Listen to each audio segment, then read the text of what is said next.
The hall was crowded. Chairs creaked as people shuffled in. The air buzzed with the usual chatter of a talent night. Bright lights hung above the stage, and the audience waited for the next performance, some with interest, others with impatience. No one imagined that an old man would soon walk out and change everything. From behind the curtain he appeared slowly, leaning on a cane, his back bent and his step small. His clothes were simple, worn but clean. His hair was silver and thin, and his face was full of wrinkles, the kind that told stories of many years lived. At first no one clapped. Instead, a wave of whispers filled the room. "Is he lost?" Someone asked with a laugh. Another muttered, "What's he doing here? This is no place for him." The old man didn't answer. He kept walking, each step steady though heavy, until he reached the grand piano at the center of the stage. It looked shiny, polished, ready for hands young and strong, not for fingers trembling with age. A group of teenagers in the back snickered. One whispered loudly enough for others to hear, "He'll probably fall asleep on the keys." Laughter followed. Even some adults smiled mockingly. The old man heard. His hearing was not as sharp as before, but he could sense the ridicule. Still, his eyes never wavered. They remained calm, deep, and strangely full of something others couldn't understand.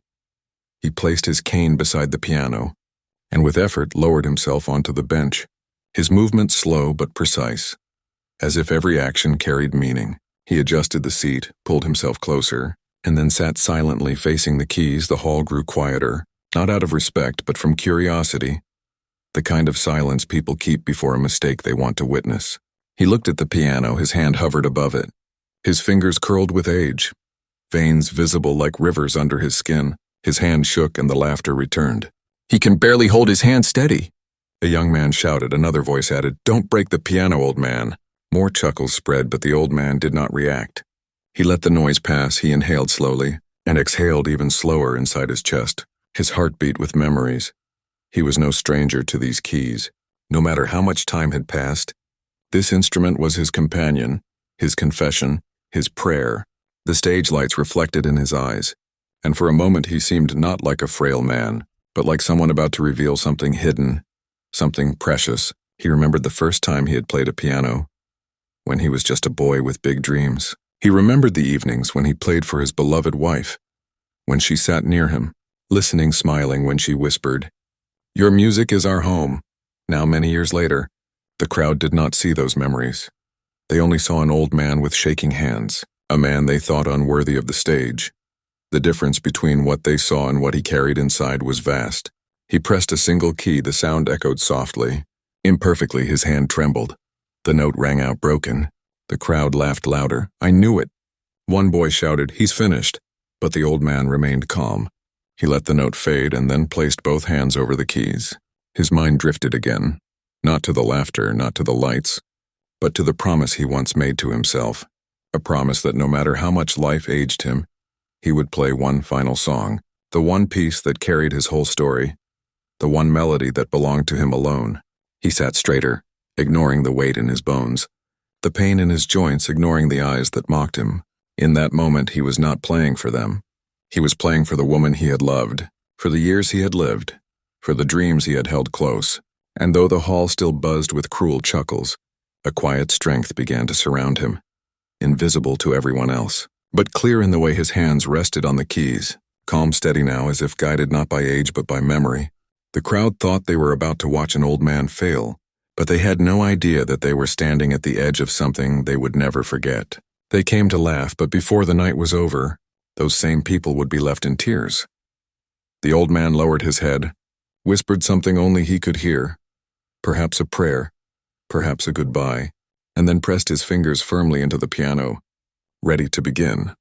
The first note had cracked like dry wood, and the audience erupted again, their laughter echoing like cruel bells through the hall. It was not the laughter of joy, but of mockery, sharp and cutting, the kind that makes the heart tremble if one allows it. Some covered their mouths, pretending to hide their amusement.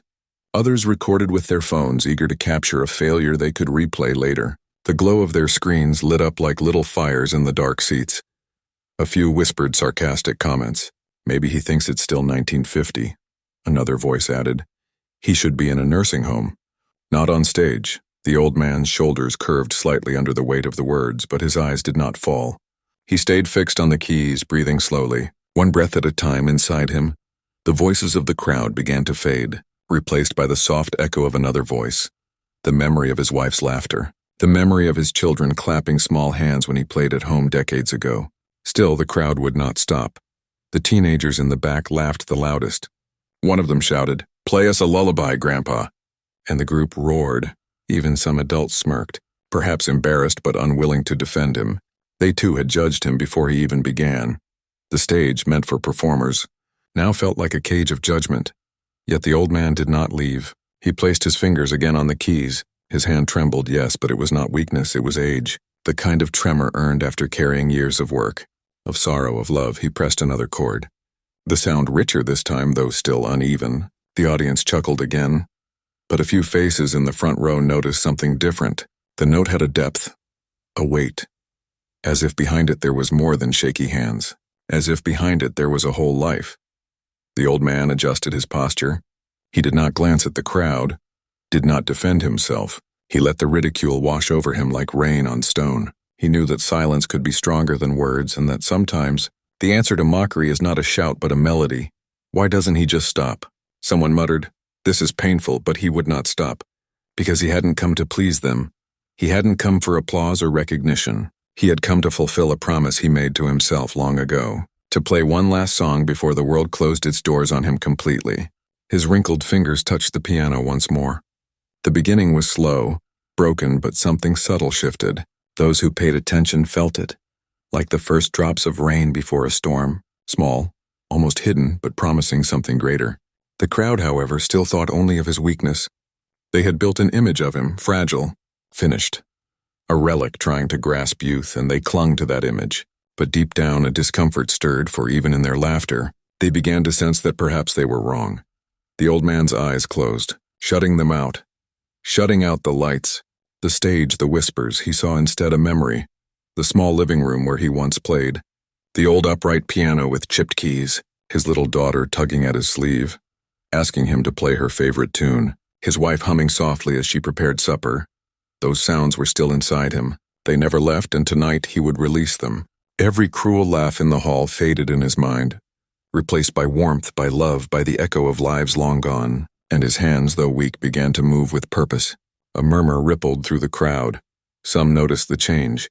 Others grew quiet without knowing why, their laughter catching in their throats. The old man had not defended himself with words, but his silence and his persistence had begun to speak louder than the mockery.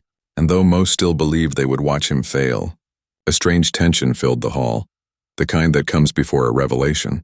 No one expected what his trembling hands were about to unleash. The old man took one last breath, heavier than the others, as if preparing his soul, and pressed the first real chord of his song. The sound rang true, clear, and haunting, cutting through the laughter like a blade through thin cloth. The mockery stumbled and silence fell. But it was too late to erase the laughter. Those cruel words still floated in the air, and their shame would soon return to those who had spoken them. Because what they had dismissed as weakness was about to become strength. What they had called broken was about to become whole. The hall, moments before filled with scorn, now braced itself unknowingly for the start of something unforgettable. Braced itself unknowingly for the start of something unforgettable. The laughter was still fading when his fingers pressed firmly on the keys. The chord that came out was no accident, no mistake. It was strong, deliberate. It echoed across the hall like a bell that silences a noisy crowd. It wasn't perfect, but it carried something the audience hadn't expected. Soul. For the first time since he walked onto the stage, the mockery paused. Those who had laughed the loudest now looked at each other uncertainly, their voices trapped in their throats. The old man's head was bowed, his eyes closed, his lips moving in silence as if whispering to someone unseen. Another chord followed, softer, gentler, like the beginning of a story, then another, weaving together into the start of a melody, slow but certain, the kind of melody that doesn't beg for attention but commands it naturally. Note by note, his hands found their rhythm. The crowd leaned forward, curiosity rising. Wait, is he really playing? Someone muttered. The young men at the back who had mocked him grew quieter. One of them lowered his phone, sensing that what he was recording was not the comedy he had expected but something different, something that demanded respect. The old man's body remained frail. His shoulders slouched, his back curved, but his fingers moved with unexpected grace. They trembled at times, yet somehow each tremor gave the notes more life, as if age itself was speaking through the piano. His hands no longer seemed weak, they seemed wise. Every note carried weight, not just sound but memory. He was not simply playing music, he was telling his story. And though the crowd didn't know it yet, they were listening to decades of love, of sorrow, of dreams once alive and almost forgotten. The first melody took shape. It was slow, melancholic, like the memory of rain against old windows. But there was beauty in it, beauty so raw that it silenced the whispers. A woman in the front row felt her eyes burn. Surprised by the sudden sting of tears, the old man did not see her. He saw only the music. In his mind, the hall transformed. He was no longer surrounded by strangers who mocked him.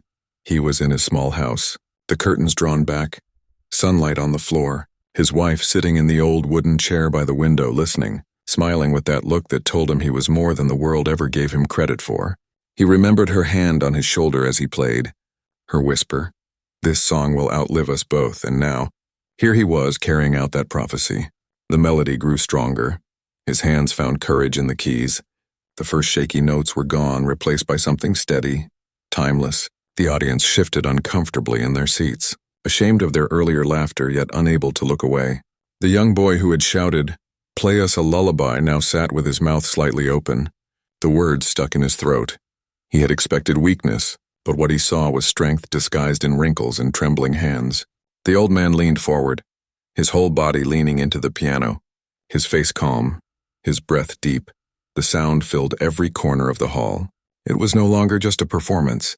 It was a confession, a prayer, a declaration. Someone whispered, "He's good," another replied softly. "Not just good, he's amazing." The mocking voices that once filled the room were gone, replaced by silence. The kind of silence that means everyone is listening. Everyone is holding their breath. Each note carried something different. Loss, joy, hope, grief, all mixed together. Each chord was like a painting, painted not with colors but with sound. The audience could feel it in their chests. The music pressed against their hearts.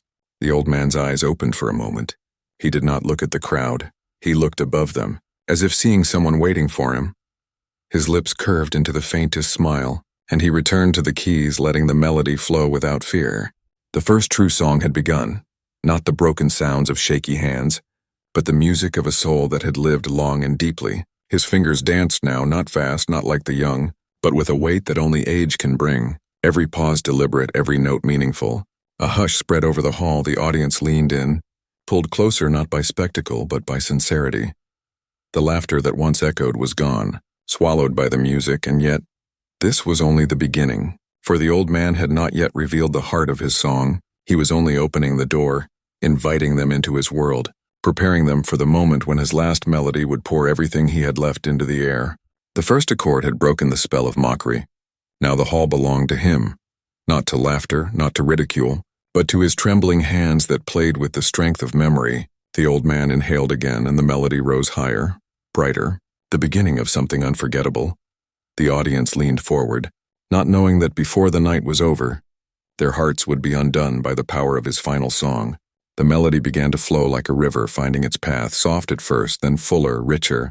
Each note carrying more than sound. It carried years. It carried scars. It carried love. The old man's eyes stayed closed.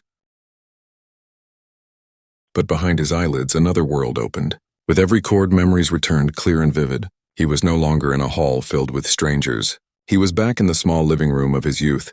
The walls cracked but warm, the smell of bread baking drifting in from the kitchen, his wife humming as she set the table, his little daughter running circles around the old piano, laughing with the innocence of childhood. The piano keys beneath his fingers were not just wood and ivory. They were pages of a diary. They told of nights when he played to chase away hunger, mornings when music was the only comfort, evenings when he filled silence after arguments with soft melodies that brought forgiveness. Every note tonight carried those silent stories. The audience, though they knew none of this, felt it. The sound pressed against them, whispering emotions they could not name. A man in the third row who had come only to laugh at the old man now found his throat tight, as if something heavy pressed down on it. A young woman clasped her hands together, leaning forward as though the music spoke directly to her. The old man's fingers, bent and fragile, began to move faster, the notes clearer now. His hands remembered even when his body tried to forget. The years could not erase the path carved into his muscles. The music was etched in him like lines on his face. He remembered the first concert he ever gave as a boy, How his parents, poor and tired, had saved coins just to rent him a clean shirt and shoes that didn't have holes. He remembered their faces in the crowd, full of pride. He remembered how he played then, with hope as bright as the morning sun. He remembered, too, the day he met her, the young woman who would become his wife. She had approached him after a performance, shy yet smiling, her words soft. "When you play, it feels like home." Those words had stayed with him for a lifetime, and tonight, as his song unfolded, he felt her presence again, standing near, unseen but near. The melody shifted, it grew tender, almost like a lullaby. It carried the memory of nights when he rocked his daughter to sleep, his wife leaning against the doorway, smiling at the scene. He played those nights with gentle patience, never imagining that years later he would be playing those same notes alone. The audience felt it too, even if they didn't know the details. The music told them without words. It told them of love gained, of love lost, of promises kept, of time that slips away no matter how hard you try to hold it. Some in the crowd lowered their eyes, ashamed of the laughter they had given earlier. It seemed cruel now, senseless, because what they heard was not weakness but strength, not failure but truth. The old man leaned forward, the veins in his hands bulging with effort, his chest rising and falling with heavy breaths, but his fingers did not stop. They glided, they stumbled, they rose again, always carrying the story onward. In the back row, one of the teenagers who had mocked him felt something strange, his phone still in his hand but forgotten. The recording continued, but his eyes were fixed on the stage. He couldn't explain why, but the music made him think of his grandmother, of the way she used to hum while cooking. He felt a sting in his eyes and quickly blinked it away. Embarrassed even to himself, the melody turned darker, heavier, as if clouds had gathered in the song, and with it came another memory. The hospital room where he had held his wife's hand for the last time. The machines humming around them, her voice weak, whispering, "Promise me you'll play one more song, not for me, for you." Tears had fallen onto her blanket, but he had nodded, promising her with his silence. And now here he was, keeping that promise. The audience didn't know the words, but they felt the sorrow. The hall was silent, so silent that one could hear the breathing of dozens of people holding back tears. Then gently the melody shifted again. The storm inside the notes eased, turning into something brighter, a soft light breaking through clouds. It was hope, fragile but real, the sound of a man who, though broken, still chose to live, still chose to love through his music. The old man's head tilted back slightly. A tear slipped down his cheek, but his hands never faltered. The piano became his voice, and his voice told them that even in loss, there is beauty. Even in pain, there is meaning. By the time he struck the final note of that section, the audience sat in complete stillness. No one dared laugh now. No one even whispered. All eyes were fixed on him, waiting, listening, breathing with his song. The old man exhaled deeply, sweat glistening on his forehead. But his smile was gentle. He had shared his memories, piece by piece, and the crowd, once full of ridicule, now carried those memories too, yet he was not finished. The story was only halfway told. The best and the most heartbreaking was still to come. The melody hung in the air like a soft echo that refused to fade. The hall was no longer a place of ridicule. It had become a sanctuary. The audience who once mocked now leaned forward in their seats, afraid to miss even a single note. Silence fell so heavy it almost had weight. The old man sat straight, his frail body framed by the stage lights. His silver hair glowed faintly, his fingers still trembling but steady enough to strike each key with intention. He was not fighting his age anymore. He was using it. Every tremor added honesty. Every pause added depth. No one laughed now. The same mouths that had twisted in cruel smiles earlier were closed tight, some pressed against fists, others against trembling lips. The hall that once rang with derision was filled with stillness, so complete that one could hear the faint creak of the piano bench as he shifted. The teenagers who had mocked him the loudest sat frozen, their phones lowered, screens black. The idea of uploading a joke video had died, replaced by something they didn't understand yet, something that made their throats tight. They didn't dare laugh anymore, for fear of breaking the fragile magic that wrapped around the room. The melody softened, slower now, like a whisper, and the audience leaned closer without meaning to, their hearts following every note. The old man's eyes closed again, and with each breath he sank deeper into the music. He was no longer playing for them. He was playing for someone who wasn't there, someone only he could see. The crowd felt it, though they couldn't name it. The sense that his song was not performance but prayer, not display but confession. and the silence grew even heavier, as though the music demanded respect, demanded their stillness. In the front row, a woman clasped her hands so tightly her knuckles turned white. Tears rolled down her cheeks without warning. Beside her, a man wiped his eyes quickly, embarrassed to be caught crying but unable to stop. Across the hall, shoulders shook, heads bowed, and eyes closed as people surrendered to the sound. The old man pressed a minor chord, dark and aching, and the silence deepened further. No one coughed, no one moved. Even children in the audience sat quietly, as if sensing this moment was sacred. The judge of the contest, who had looked ready to dismiss him at first, now leaned forward too. His pen forgotten, his paper blank, his face softened into awe. He wasn't thinking about points or categories anymore. He was simply listening, caught in the same spell that held everyone else. And in that silence, the old man remembered again. He remembered his promise, his wife's fading voice in that hospital bed, her fragile hand in his, her last request. Promise me you'll play once more, not for the world, but for your heart. The memory burned behind his eyelids, and with it he pressed the keys harder. Pouring her into the song, the notes swelled, rising and falling like a tide. The silence of the hall made them sound even louder, more powerful. The audience sat still, bound by invisible strings to his trembling hands, and though none of them knew her name, they all felt her presence in the music. The laughter from before seemed like a distant sin, something shameful, something they wished they could erase. Those who had mocked now felt small, diminished, their earlier cruelty a weight pressing against their conscience, and yet no one dared speak, no one dared move, because they understood, in some quiet corner of their hearts, that this moment was larger than their guilt, larger than their shame. It was not about them anymore. It was about him, about the story he was telling without words. The old man's fingers slowed again, softer now, as if he were speaking directly into the silence. The crowd leaned closer, caught in the rhythm of his breath, the rise and fall of his shoulders, the sweat glistening on his brow. Each note landed like a heartbeat, steady, honest, fragile, but unbroken. The teenagers who had laughed exchanged glances, their faces pale. They didn't know how to explain the knot in their throats, the sting behind their eyes. One of them lowered his head, ashamed. Another clenched his fists, fighting tears he didn't want to show. The silence was not empty, it was alive, charged, filled with the weight of every emotion the music carried. Grief, love, hope, despair, all wrapped together and given to them in sound. The old man pressed a final note in that section, holding it until it faded into nothing. And when the sound died, the silence grew even louder, louder than any laughter had been, because now the entire hall, every single soul, sat in reverence, waiting, not daring to break what he had built. For a moment, even he lifted his head, opened his eyes, and looked at them, his gaze sweeping across faces once twisted in mockery, now softened by tears, and he gave a small, tired smile. As if forgiving them all without words, the silence did not end, it deepened, because they knew something greater was still coming. His song was not finished, and the silence was their way of saying, "We are ready, we are listening." And so, with trembling fingers steady once more, the old man leaned forward, ready to give them the heart of his final song. The silence in the hall was absolute.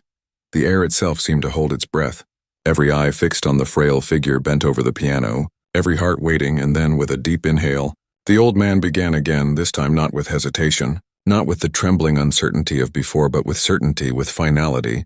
The melody that rose from the piano was different. It was not the scattered notes of practice. It was not the soft memories of earlier. This was his last song, the one he had carried for years inside him, the one he had promised to play, and from the very first chord the audience knew it. The notes were clear, haunting, each one struck like a heartbeat, then lifted higher, flowing into the air, filling every corner of the room. The music was alive, it was fierce, it was tender, it was everything he had ever lived.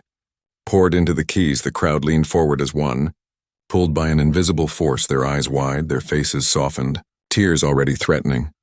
The melody climbed and dipped. It spoke without words. It told of love gained and lost, of promises made and broken, of time that passes like a river no one can stop.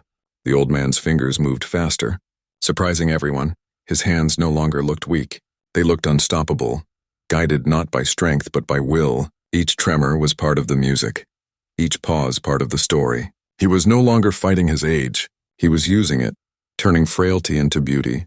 He remembered his wife, her face glowing in lamplight, her laughter that filled the small kitchen. Her quiet tears on nights when the world was cruel. He remembered his daughter's first steps, how she stumbled toward him while he played, reaching for him with tiny hands. He remembered the moments of triumph and the nights of despair, all of them rushing back in this final song.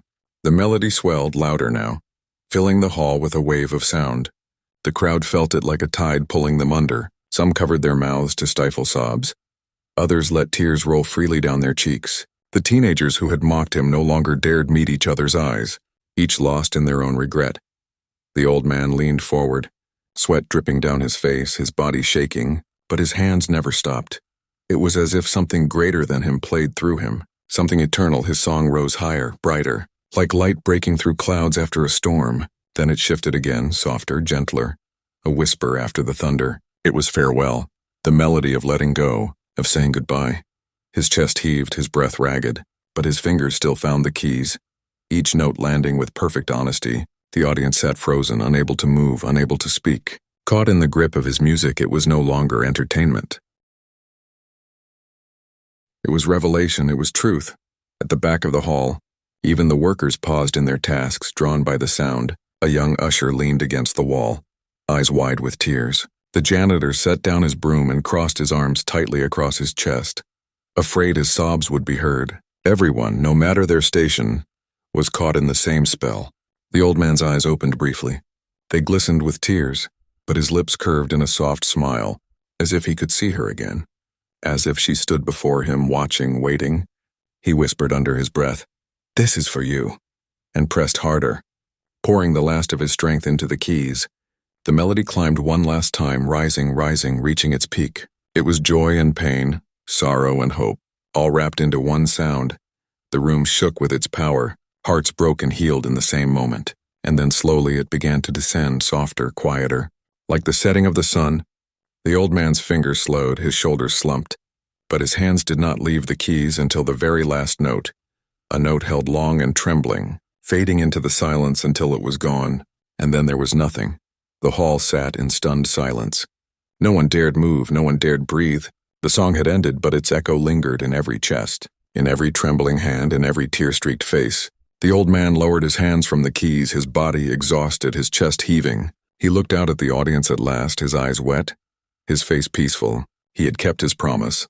He had given them everything. His last song was complete. And as he sat there, frail and small under the stage lights, the crowd finally understood the truth. They had come to laugh, but they had witnessed greatness. They had mocked weakness, but they had been given strength. They had tried to silence him, but he had spoken louder than any of them could have imagined. And before anyone clapped, before the applause erupted, there was still that moment of absolute silence, the silence of hearts breaking open, the silence of souls being touched, the silence that comes only after hearing something eternal. The final note still hung in the air, trembling like a fragile thread before fading into silence. The old man's hands slipped gently from the keys. His shoulders sagged, his head bowed. He looked like a candle that had burned itself out completely, yet in that stillness there was no defeat. There was peace. For a few seconds the hall remained frozen. No one spoke. No one dared move. The audience sat caught in the afterglow of what they had just heard, their hearts heavy, their throats tight, tears clinging to their lashes. It was as if time itself had paused out of respect. Then from somewhere deep in the crowd a single pair of hands began to clap, hesitant, soft like the first drop of rain. Another followed, then another, until the hall shook with applause, a roar of sound rising from the same mouths that had once laughed at him. The applause grew louder, unstoppable. People rose to their feet one after another, until the entire hall stood in ovation, clapping, shouting, some even whistling, their faces wet with tears, their hearts overwhelmed. The teenagers who had mocked him now stood too, clapping with trembling hands, their earlier cruelty burned away by shame and awe. The old man lifted his head slowly, his tired eyes blinking at the sight before him. He saw hundreds of people on their feet clapping for him, not out of pity, but out of respect, out of love. His lips trembled, and a faint smile spread across his wrinkled face. He tried to rise from the bench, his body weak, his legs shaking, but he managed, gripping the piano for support. When he stood, the applause grew even louder, a wave crashing over him, the sound thunderous, unstoppable. Some in the front row shouted, "Bravo!" Others cried openly, their tears unashamed. The same woman who had laughed earlier now sobbed into her hands, whispering, "Forgive me." though the old man could not hear her. He placed one hand over his chest and bowed slightly, his frail body bending as far as it could, the gesture humble, grateful, dignified, and the crowd responded with even greater force, stamping their feet, clapping harder. Refusing to let the moment end, the judges, who at first had prepared to dismiss him, now stood as well. One of them wiped his glasses with a handkerchief. Another clapped so hard his palms turned red. They too were swept into the tide of admiration. The teenagers in the back, their faces red, their eyes damp, clapped with all the strength they had. One of them even shouted, "I'm sorry, viejo," though his voice was swallowed by the roar of the crowd. The old man's smile widened faintly. He did not need apologies. The music had already answered, it had already healed. The applause went on and on, no one wanted to stop, because they knew they were not clapping just for a performance. They were clapping for a life lived with dignity, for a man who had kept a promise, for a truth that had silenced mockery and touched every heart in the room. The old man raised his hand slowly as if asking them to stop, but they refused. They clapped louder. Some even cried out, "Otra! Otra!" But he shook his head gently, with a soft smile that said, "No, that was the last one." And in that smile they understood. This was not just a concert, it was a farewell, a gift, a final act of love given freely. They had been witnesses to something unrepeatable, something sacred. The applause finally began to soften, but the respect lingered. Many still stood, reluctant to sit, reluctant to break the spell. The hall smelled faintly of tears and sweat, the air heavy with emotion. The old man placed his hand back on the piano for support. His cane waiting nearby, he took one last look at the audience, his gaze gentle, forgiving, almost fatherly, and then whispered, though no microphone carried it, "Gracias." A hush fell over the crowd as if they had heard it anyway, as if his gratitude had reached them without sound. He turned slowly, picked up his cane, and began to walk off the stage. His steps unsteady, but his dignity unbroken. The applause swelled again as he moved, carrying him like a wave, following him until he disappeared behind the curtain. Even then, the clapping continued. Long after he was gone, long after the lights dimmed, because no one wanted to forget, no one wanted to let go. They knew they had witnessed not a performance, but history.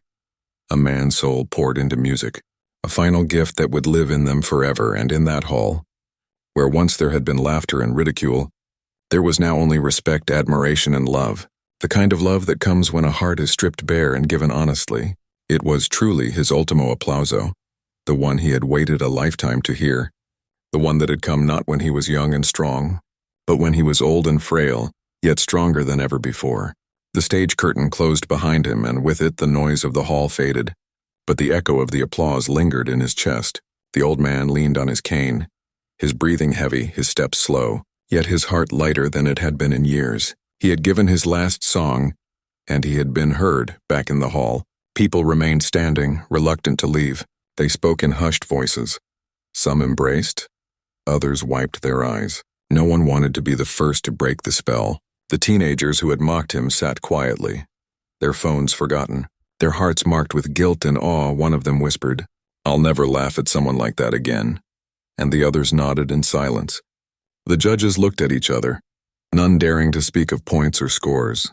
They knew it would be meaningless. How could one measure something that had touched every soul in the room?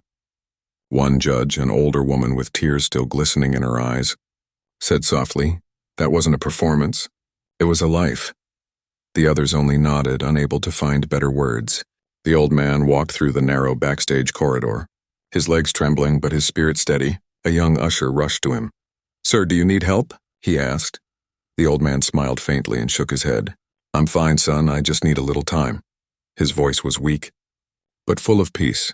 Outside the night was cool, the stars faint above the city lights. He stepped out into the quiet, leaving behind the roar of the crowd. He raised his eyes to the sky and whispered, "It's done, my love." I kept my promise. A single tear rolled down his cheek, but his smile remained gentle and serene. The next day, word of his performance spread like fire. Videos recorded by the audience filled social media, not with mockery as many had intended, but with reverence. Clips of his trembling hands moving across the keys, of the audience in tears, of the final standing ovation, went viral. Millions watched, millions shared, and millions were moved. Headlines appeared. "The old man who played until we cried," a final song that touched the world. News anchors told the story. Radio stations played recordings of his music. Strangers wrote messages of thanks, saying his song had reminded them of their parents, their grandparents, of love they had forgotten, of dreams they had abandoned. The teenagers who had mocked him saw their own faces in some of the recordings, laughing before the music began, crying when it ended. They felt exposed, ashamed, but also grateful, because they knew they had witnessed something that had changed them. They would carry that lesson forever. The old man returned to his small home, his piano waiting in the corner, its keys worn, its wood scratched. He sat before it once more, but this time he did not play. He simply placed his hands on the keys and closed his eyes. Listening in silence, he no longer needed to prove anything. His song had been given, his story told. In the weeks that followed, people came to his door. Some strangers, some neighbors. They brought flowers, letters, even food, not out of pity but out of gratitude. Many simply wanted to shake his hand, to tell him how his last song had touched them. He received them humbly, always with a smile, always with gentle words. But he never returned to the stage. He didn't need to. His legacy was not in awards or fame. It was in the hearts he had reached, in the tears he had drawn, in the respect he had earned months later. When he finally passed away quietly in his sleep, the news spread quickly, and people mourned not just an old man but a symbol. The videos of his last performance were shared again and again. His name spoken with reverence. His story told as a lesson to young and old alike. Reverence. His story told as a lesson to young and old alike. In schools, teachers showed the video to remind children not to judge by appearances. In families, parents spoke of him at dinner tables, saying, "Respect the old, for inside them lives a story you cannot see." In music halls, pianists dedicated pieces in his honor, saying, "This one is for the man who taught us that the heart never grows old." And so, though his body was gone, his music lived on. His last song continued to echo not just in recordings, but in the way people treated one another, softer, kinder, more patient. The hall where he had played hung a plaque by the piano. Here an old man once played his last song and reminded us all what dignity and beauty truly mean. Visitors paused to read it. Some touched the keys of the piano, as if to feel a trace of his presence. The old man had entered the stage mocked, ridiculed, dismissed, but he had left it victorious, his frail body carrying a strength that silenced cruelty, his trembling hands delivering a truth that no laughter could erase. His legacy was not the applause, though it had been thunderous, nor the headlines, though they had spread worldwide. His legacy was the reminder that music, sincerity, and courage can pierce through even the coldest hearts, that every life, no matter how aged or worn, holds beauty worth hearing. And so, even after his passing, whenever someone pressed a piano key with trembling fingers, they remembered him, the old man who played one last time, the old man who made the world cry, the old man who proved that it is never too late to be heard.